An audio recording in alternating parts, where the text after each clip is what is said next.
Good day from Australia. I am Jennifer Nielsen and I'm from a place called ekko.world. Today we're talking with 7 environmental entrepreneurs about their businesses. But first of all, my specialty is consumption.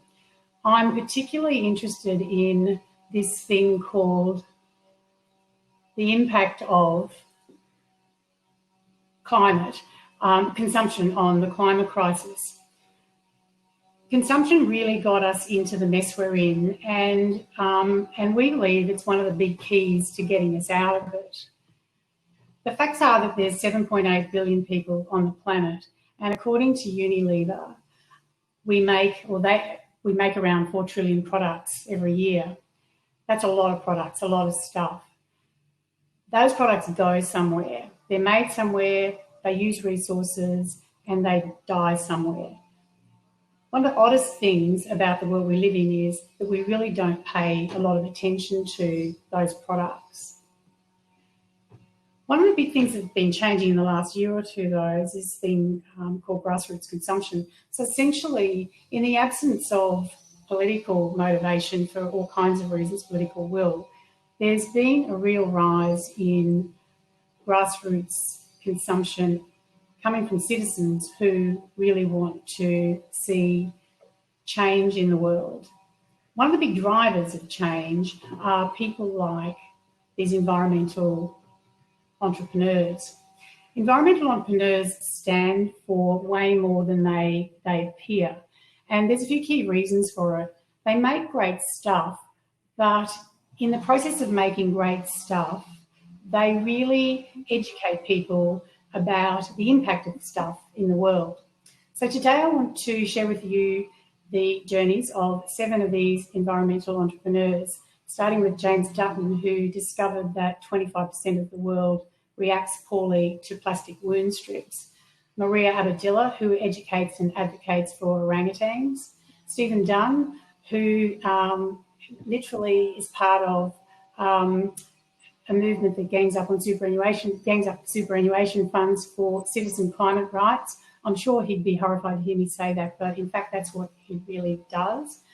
Graham Ross, who discovered fashion's dirty secrets and is redesigning the way we think about waste in fashion. A father and son team, Nick and Harry Robson, who make sunglasses out of a plastic water bottle. Peter Ball, who has launched a 17-book series for children, one for each SDG. And finally, Stephanie Devine, who makes beautiful zero-waste underwear that worms eat in the end.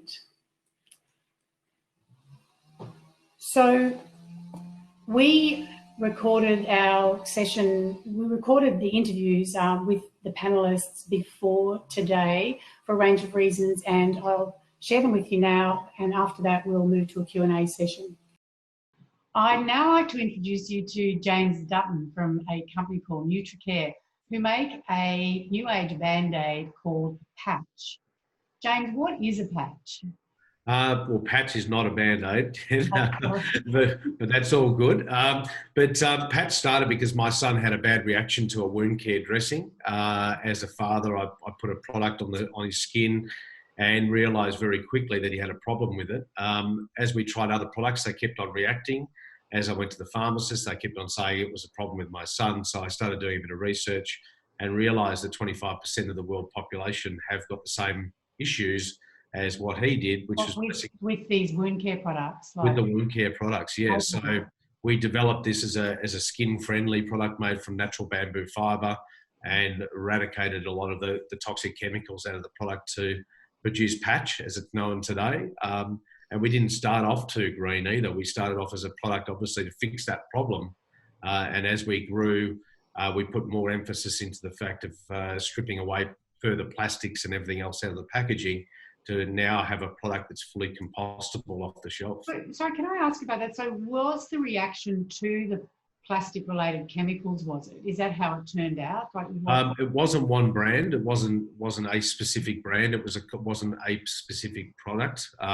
It was just a combination of different adhesives or substrate materials, being plastic or latexes or silicon type componentry. Right. And it just simply kept on. It didn't matter what product I put on there, it kept on reacting on him. So I thought he had a problem. And then I obviously looked further into it, and you look at university studies in relation to Harvard, Monash, all the way through to Cambridge. They all had issues and studies around contact dermatitis, irritants on the skin, not just one, it wasn't a specific component that a lot of them sort of put back to, like a rosin or anything like that. So, and did you know anything about wound care before you decided to become a manufacturer of it? No. I've had various businesses in different categories all the way through my life. But I was passionate about this because it was my family member, my son. And when I saw what he had and saw the numbers of the global population, I thought, well, look, this is something that can really help people around the world. And that's where it's got us to today. So 25% of the world population has a problem with sticky plaster that you put on wounds. In a general snapshot, that's basically the average number. Some areas in Northern Europe, up around Sweden and those sort of areas, are a lot higher. Right. I think in Iceland it goes up to about 35% now. That can be a combination of not having enough vitamin D, living inside, 80% of the year under air conditionings and components to dry your skin out. But different markets have got different issues in a lot of the ways. So we've sort of developed something now that works for everybody. It's for the good of the consumer, and it's also good of the planet. Now, and you've gone from nowhere to having, I'm not sure if I'm overquoting this, but you're in more than 20,000 stores around the world now. Is that right? 35,000 stores now, and 35,000 stores, and we've just hit 40 countries globally for distribution.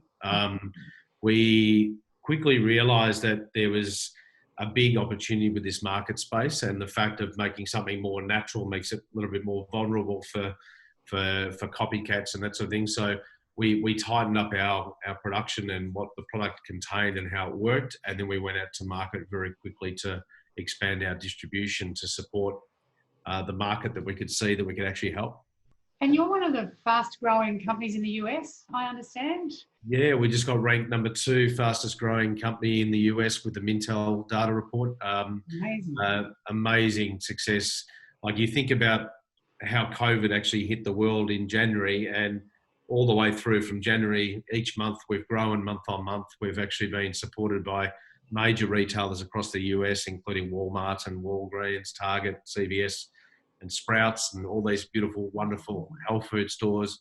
And it just shows testament to how much commitment our team are really pushing into it and really growing the brand and of course the consumers need the product, because otherwise they wouldn't be buying it, or the consumers appreciate such a sustainable product. Thank you so much, James, for your time today. It's greatly appreciated, and congratulations. Fabulous product. Thanks so much. All the best. Thanks very much.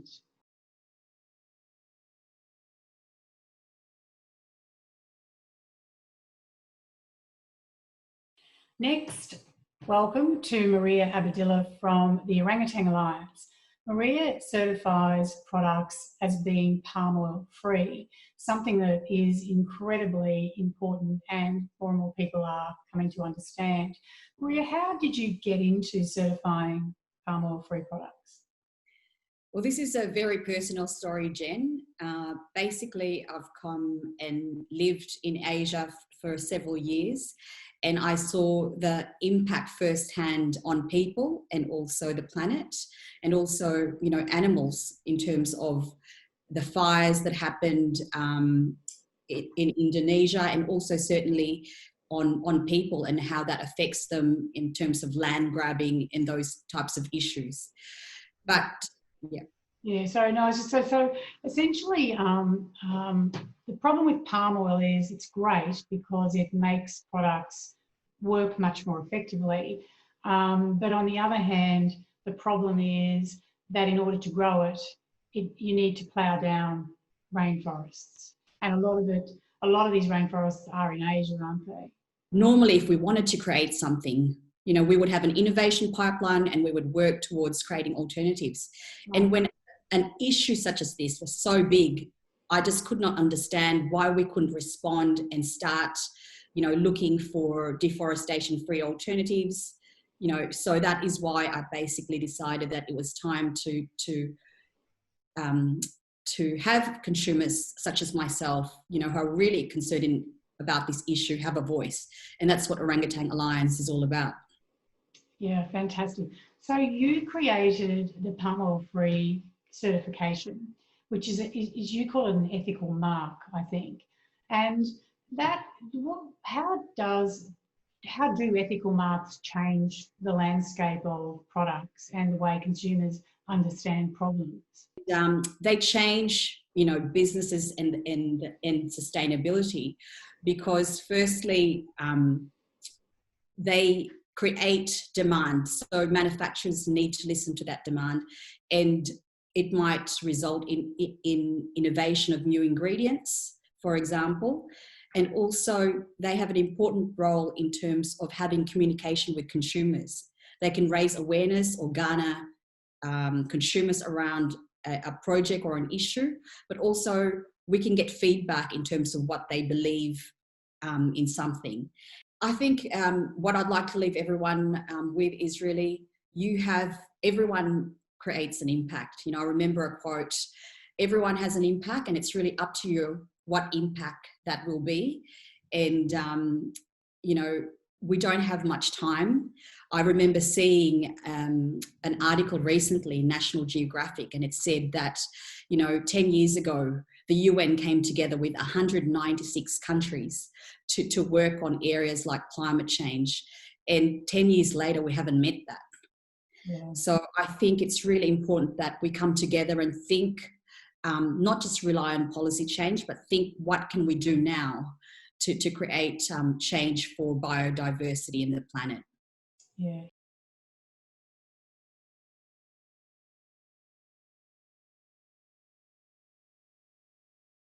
Next up, we have Nick and Harry Robson, who are very special people because they're a father and son founder team who are turning water bottles into sunglasses. Nick or Harry, I don't know who's going to tell us the story, but would you tell us a good citizen story? Gosh, it's a big one, isn't it? It started with you, didn't it? 2.5 years.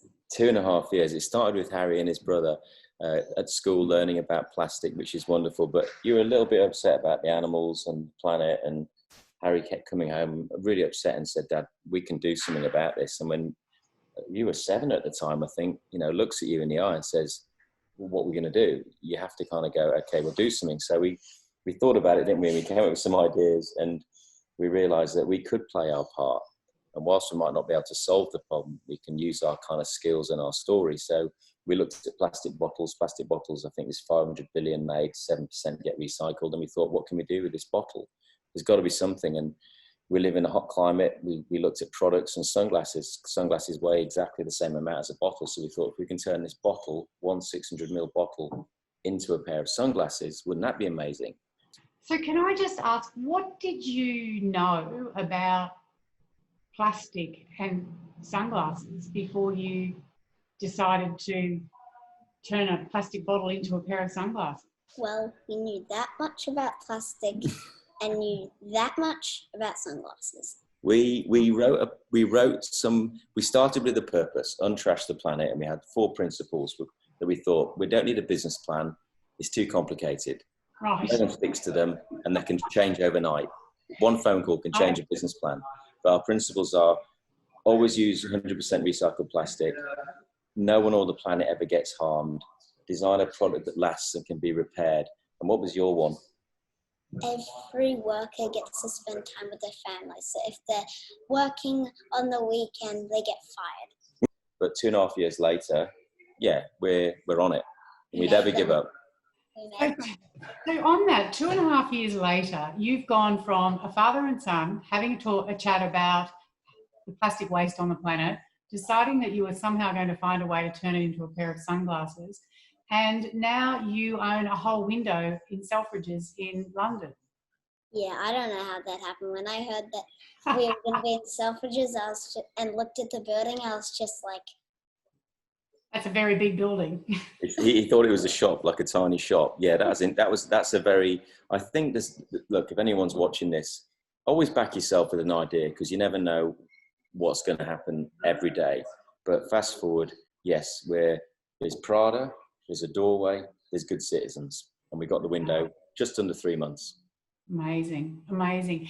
And just on that point, so 2.5 years later, you've literally made thousands of pairs of sunglasses now. Are More you... failures.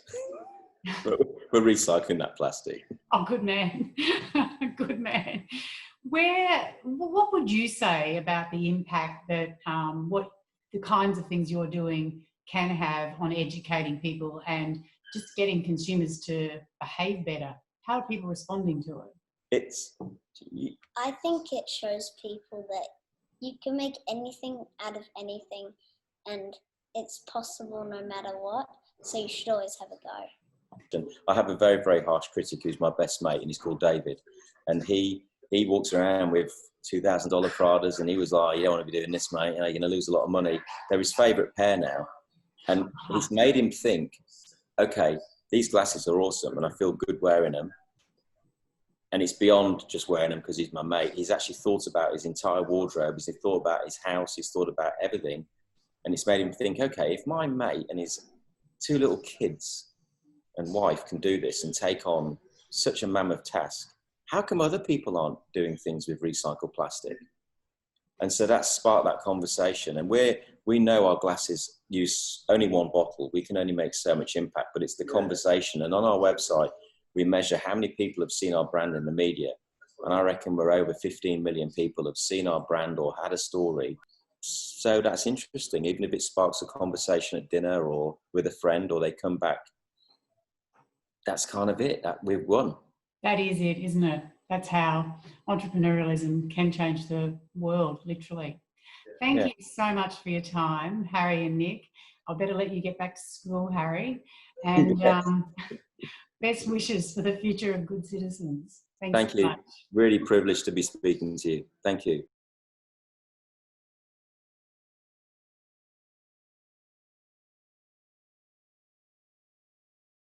Next up, let me introduce you to Stephen Dunne.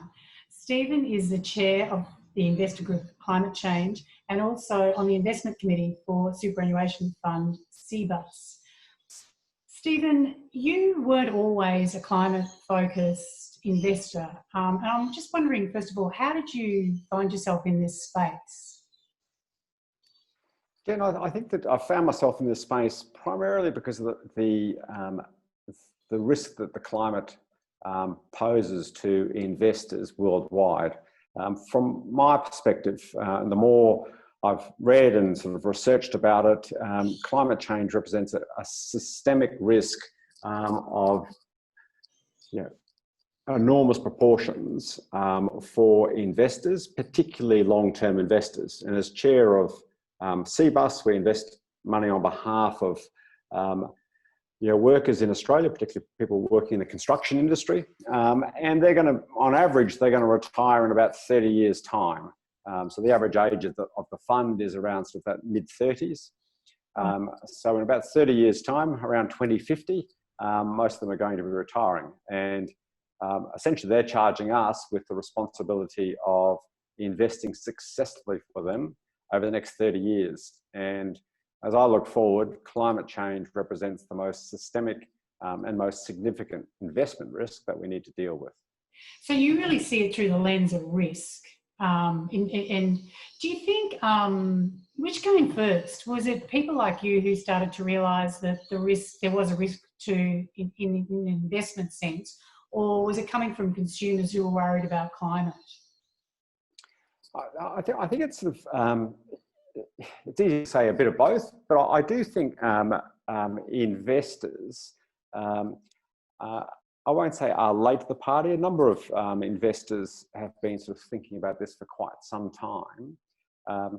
But generally investors are held accountable over a very short period of time. But pension funds and pension fund investors such as ourselves, must take that longer term view. So I think that from a perspective of really sort of trying to deeply understand what climate risk is and what does it mean to investment portfolios, I think investors have spent a lot of time thinking about it. Consumers and the investing public in terms of the superannuation members are concerned about it, but as you know, it's a very complex set of scenarios that can play out in terms of climate change, and therefore trying to sort of process that as a lay investor is quite difficult. So they're really saying to their board of trustees, you guys need to get onto this and successfully navigate as best you can this systemic risk. Yeah, the investor group on climate change. So how much, I mean, they've got several $1 trillion really, haven't they, under management? Well, they represent several $1 trillion. So the more it kind of allows them, or people are more likely to listen, which then creates more awareness, which then has this kind of tumbleweed effect, I think. Do you see that? Oh, yeah, you're absolutely right. I mean, the aspect around sort of for a individual investor, individual shareholder in, for instance, BHP or in Rio or any of those has very little sort of influence. However, as a collective, then we have significant power, and I think that one of the initiatives under the IGCC banner is the Climate 100 initiative, which is really targeting the top 100 companies globally in terms of top 100 emitters on the listed stage, and engaging with them both from the collective superannuation funds here in Australia and fund managers, but also globally. And by actually coming to the table, you're speaking for a significant part of their shareholder base, and so management must listen. And we've seen sort of BHP, for instance, actually sort of change the way that they actually go about their membership with advocacy groups who advocate, like the Minerals Council, on their behalf, and ensuring that there is an alignment between what they say to us investors and also the membership that they're, or the advocacy groups that they're part of.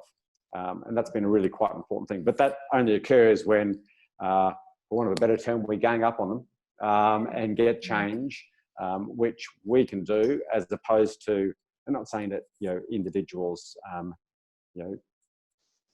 actions are irrelevant, if they're just not as powerful unless we can actually pool our resources together, which is what happens under IGCC and our sort of related groups across the globe.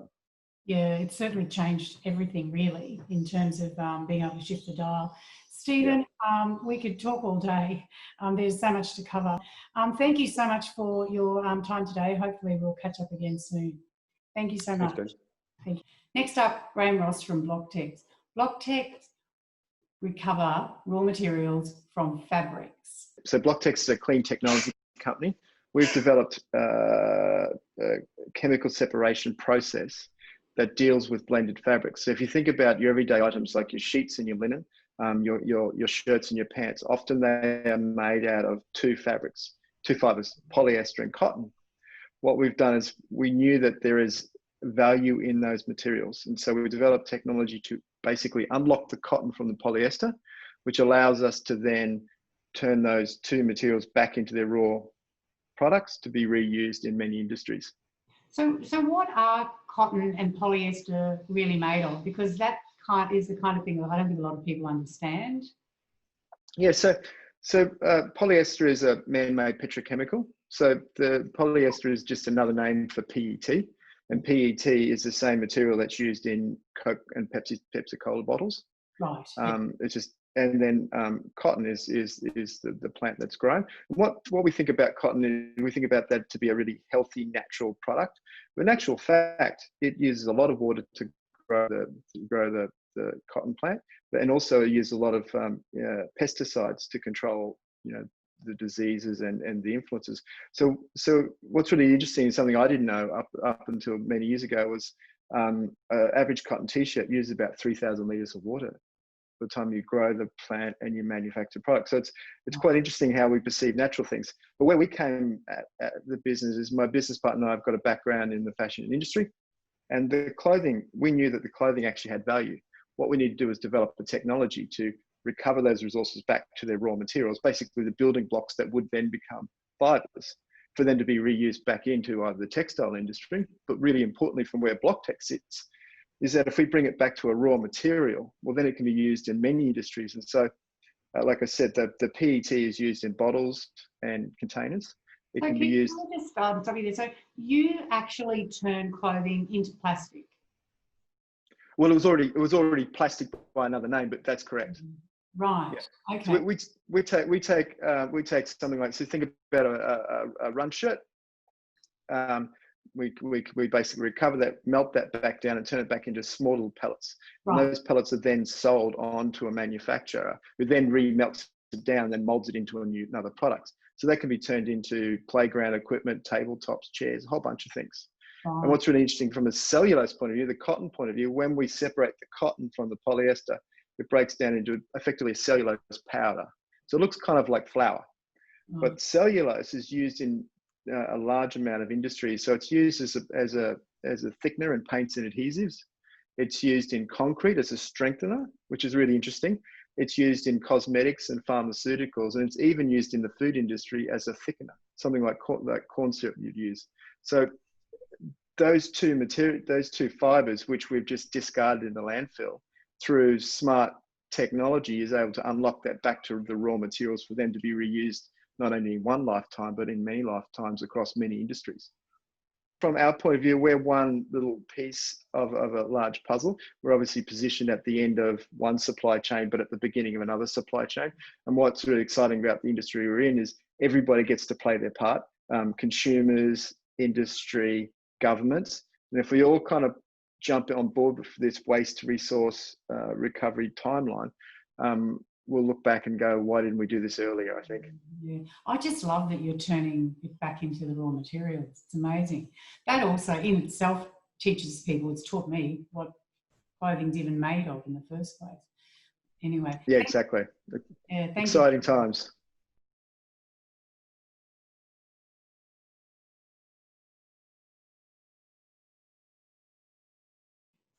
Next up is Peter Ball. Peter Ball has written a series of children's books, 17 of them in fact, one for each of the 17 SDGs. Peter, you're the first in the world, I think, to have actually written one book for each of the SDGs, which is surprising. I would have thought they'd already existed. We were surprised too, because we went looking for them and couldn't find anything in the sense that there wasn't specific children's books, and we were talking about young kids, beautifully illustrated children's books that we wanted to read to our own kids. So the reality is we thought, well, if we can't find them, let's write them. Yeah. So these are designed for parents to read to their children. So what's the target age?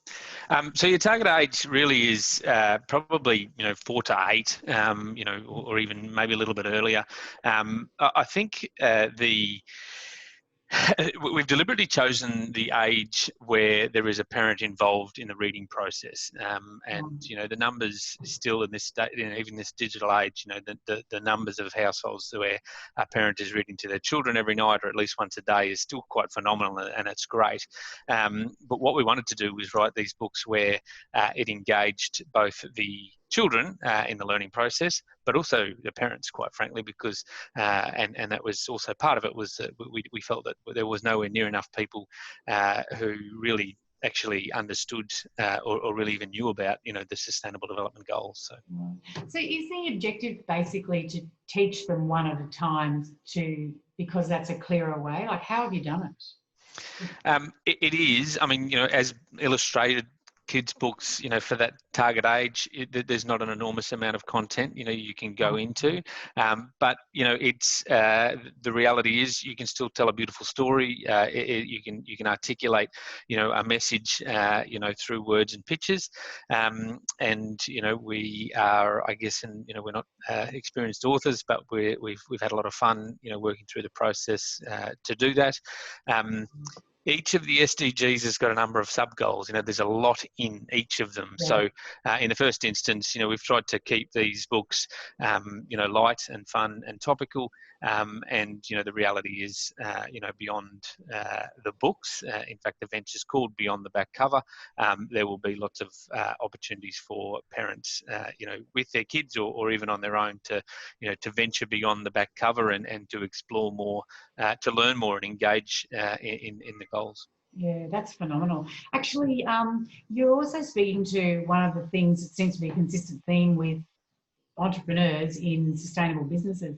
Many of them do things they've never done before. So you were never an author either. What made you decide to write 17 books? Yeah, ignorance maybe. I think it was actually something that we started to do with our kids, to be really honest. It was, yeah, it was something that you know, we had the idea around, you know, how do we get more people informed and engaged with, you know, the UN SDGs, and we had read some books that you know, were great books that had a sort of a purpose, you know, in the story, and you know, they seemed to be you know, the first books that they grabbed. And so we thought, well, actually, you know, the SDGs are going to be well, they already are really important, but, you know, in the lead up to 2030, if, you know, as a planet, as a collective group of, you know,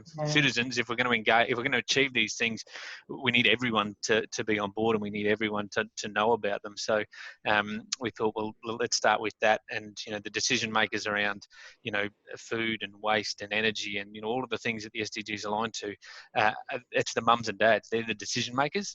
And so the subliminal, you know, opportunity, I think, for us here is to engage with the kids, but actually, you know, teach the parents as well. So that's brilliant. And they say, you know, get them while they're young, because when they get older, they grow teeth.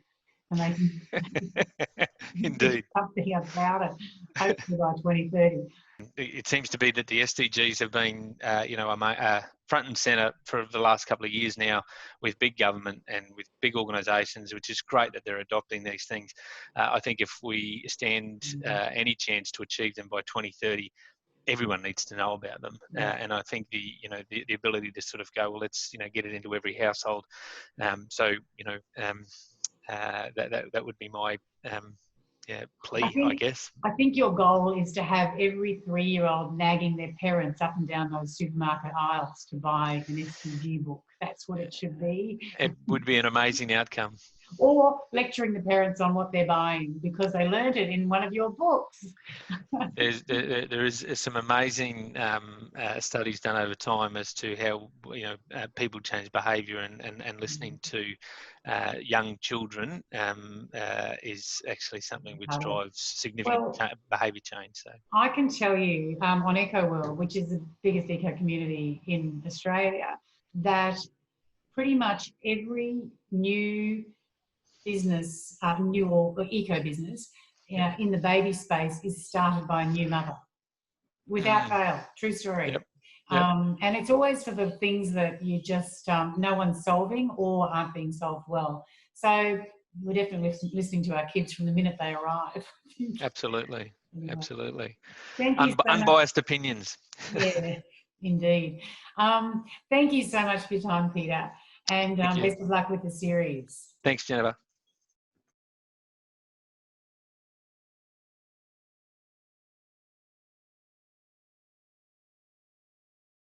Let me introduce you to Stephanie Devine.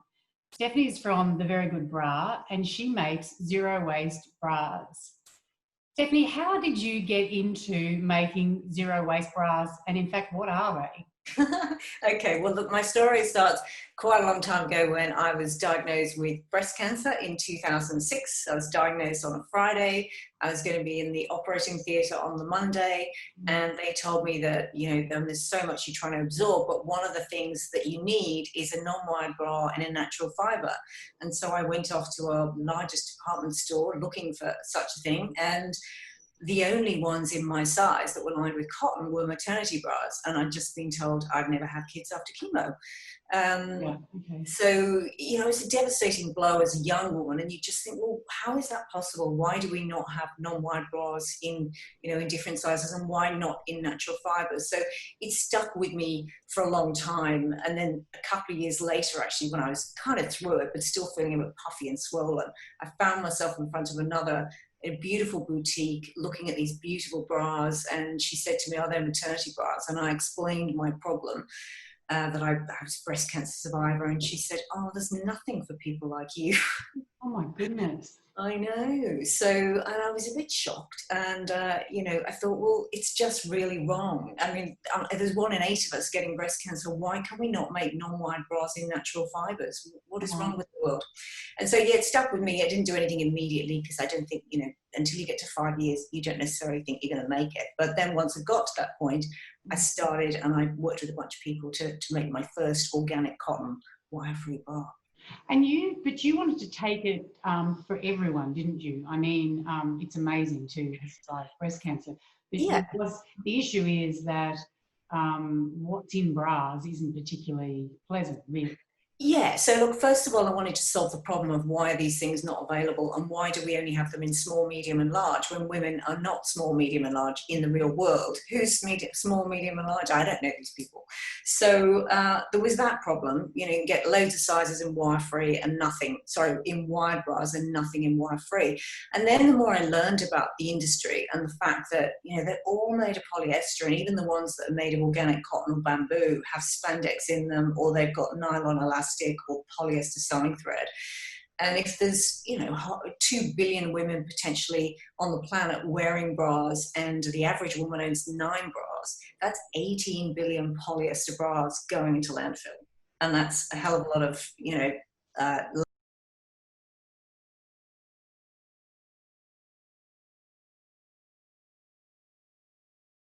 So as you can see, I managed to cut Stephanie off at the end of that video.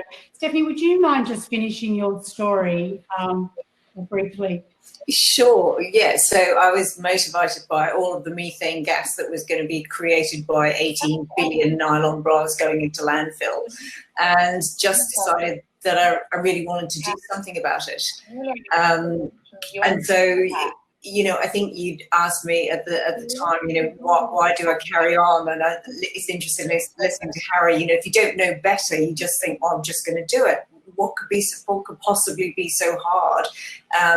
Why are people not doing this? And you know, of course, there were enormous amounts of challenges. There's only one type of elastic in the world that's completely 100% compostable, that's made of tree rubber and organic cotton, and it's made in Austria by a woman in Germany, and I had to buy it from an agent in the Netherlands first off, and travel there, you know, to convince her that, you know, to sell it to me. And then I had to find a factory in France to custom make the hook and eye pieces, because everything that gets made in China really is made with synthetic fibers and laminate and glue, and they just couldn't, they just obviously are not going to be suitable for the bra. So it's like I just got more pig-headed. The more people said, no, you can't do that, it's not possible, we haven't got one of those, I just thought, no, we're going to do it. I'm going to find a way. And the further you get into it, you actually just can't turn back. I'm sure it's a common story amongst everyone here. You just got to keep on going. So I did. Yeah, indeed. It's an amazing story.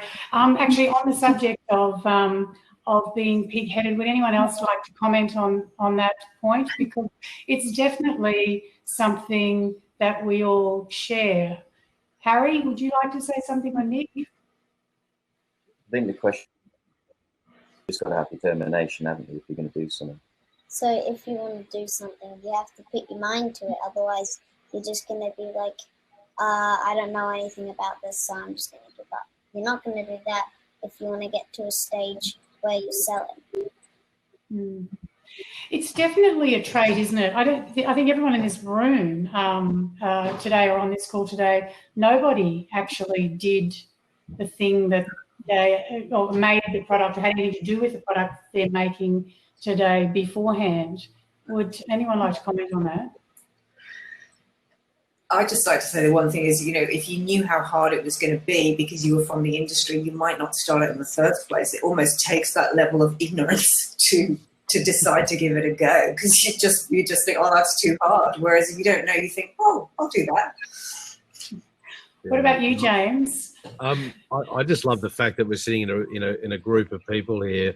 I just love Harry wearing those glasses 2 minutes ago when he was through the talk. But I love the fact that we're sitting in a room full of people that are actually not creating more waste in category. We're creating innovation, and if you don't have a pig-headed attitude and you don't apply yourself and you don't focus on where you really want to be, then don't do it, because that's what makes us all a little bit unique, in the fact that we've got that drive to keep on peeling I call it the onion, and how many layers you've got to peel off until you find that core.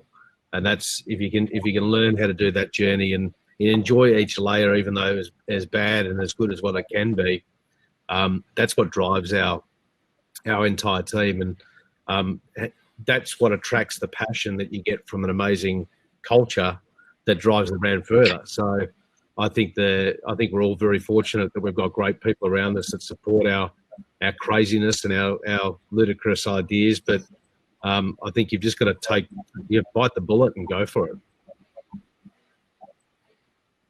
Yeah, hero that I think for us, I love about working with Harry and his little brother is they just ask really honest questions that get cut through.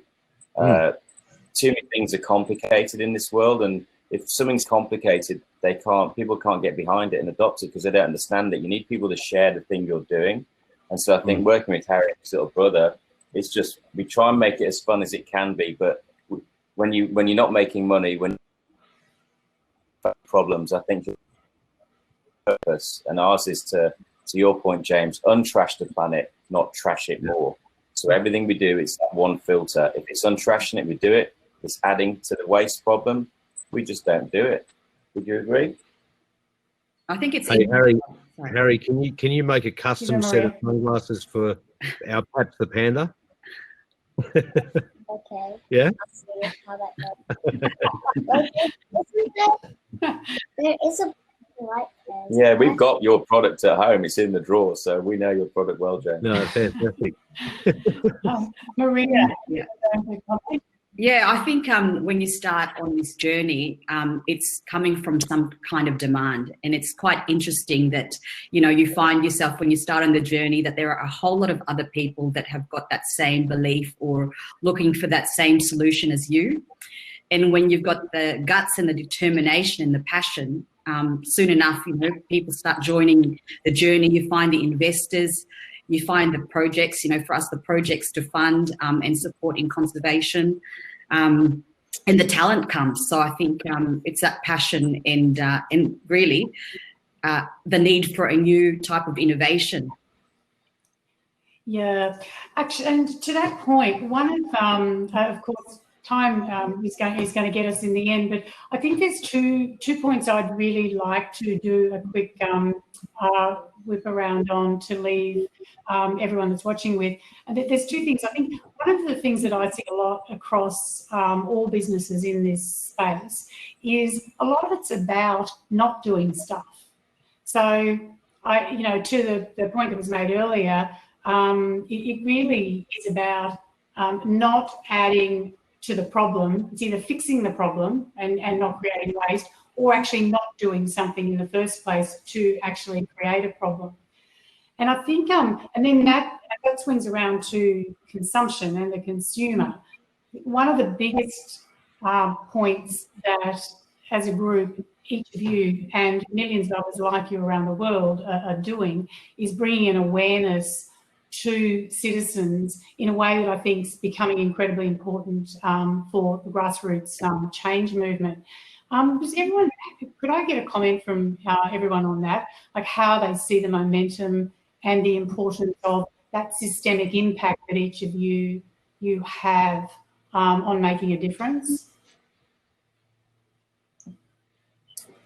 Who can I pick on first? Stephanie. Well, it's kind of a slow start, and you think, gosh, I've come up with this thing, compostable underwear. Does anybody really want that? Is that insane? But it's really growing. I mean, my biggest challenge now is actually keeping up with the demand. I don't have the window in Selfridges, but one day. But yeah, you do have Liberties of London though, backing you. And that's significant actually. Well, you do have Liberties of London, and I guess that's my point, is that the big end of town is paying way more attention to the innovators in this space, which also has the effect of bringing it to mass markets. And that's very important. Yeah.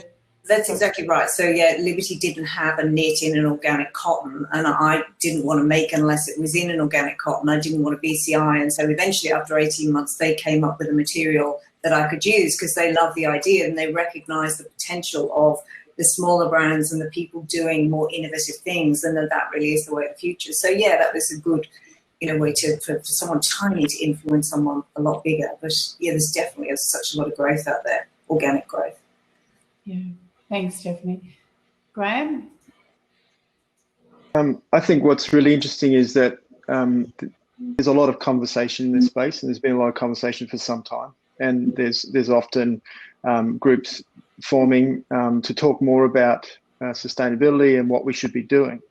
I think what this panel illustrates is there's a bunch of people who are action people who say, okay, here's a solution or here's a problem, I can get involved with that, and have gone off and action that, turn that into not only taking an idea, but turn into a product that then can involve people, so people can vote with, with their wallet, rather than having, and then you can start to follow up those sorts of conversations about how do we really influence back into supply chains, how do we eventually change consumer thinking and that sort of stuff.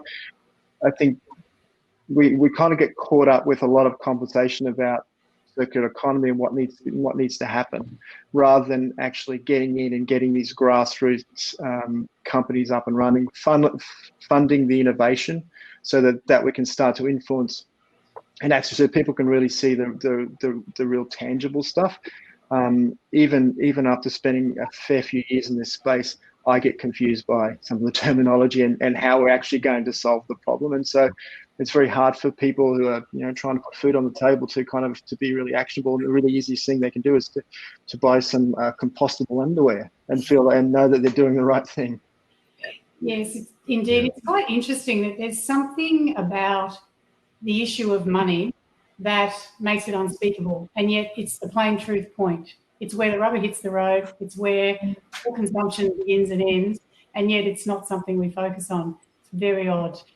I've got a question. I'm going to be really controversial. I would hope that one day when I go and do our tax return for the business, that the government says, because you've made 100% recycled product, we're going to put 20% credit back on your account, which then helps us to then fund what we're doing.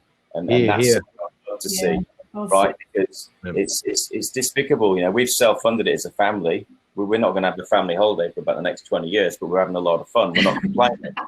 We're not takers. But wouldn't that be wonderful and diverse? And I have other countries ringing me saying, please set up shop here, we'll help you out, we'll fund you. And it's like, well, no, we like Australia, we love it, we're not going to move to Sweden. But I think, there could be more, it's a multiple, it needs many people to be part of the solution. And we're just a tiny, tiny part. And everyone on this call is, but I think, people can play their part, and that would be lovely to get a tax credit. So if anyone's listening, let's get this done. I've got to think one of that one too. James? I'd actually like the businesses or the retailers that were actually stocking our products in and trying to get market presence and market share up to actually receive some of that credit as well. So you don't end up in a situation like we are. We're in a medical device category whereby we're fighting some of the biggest brands in the world. But the difference is for the buyer to look at the product versus how much money he's going to make versus how much green impact am I going to make. The green impact, unfortunately, drops off every single time. And I'd like a credit system to be actually applied to the retailers to actually stock more green products and more ethical and sustainable measures around consumables on the shelf, because at the moment, it's dire straits. It doesn't matter whether you're talking to fashion retail, to medical or grocery. They've all got percentage margins and how much money they can make out of it. And unfortunately, a lot of good products don't make it in the space that could really be saturating the landscape right now because of that reason. Yeah, I agree with James. I mean, we've got a lot of brands that work with us, small and big international brands, and really conscious consumption starts with choice, you know. And if we don't champion some of these brands that are creating innovation in sustainable products in the supermarket shelves or online, nothing's going to change, and we're going to have talk fest. So it's really all about action and supporting the innovation from grassroots as well. Yeah, and that can come from government, right? The government level can support major big box retailers that are stocking more and more green products on the shelf to encourage new NPD to come out, rather than lasting for 5 seconds and running out of money because you can't afford the marketing to stay on the shelf. They actually support the bigger guys to help the small guys through. And I think that can make a major change, and that's something that could be applied very, very simply from government and state level. You know, it's not it wouldn't be a hard thing to implement. I wonder if one of the interesting things that have emerged really in the last couple of years, which is why I also invited Stephen Dunne along.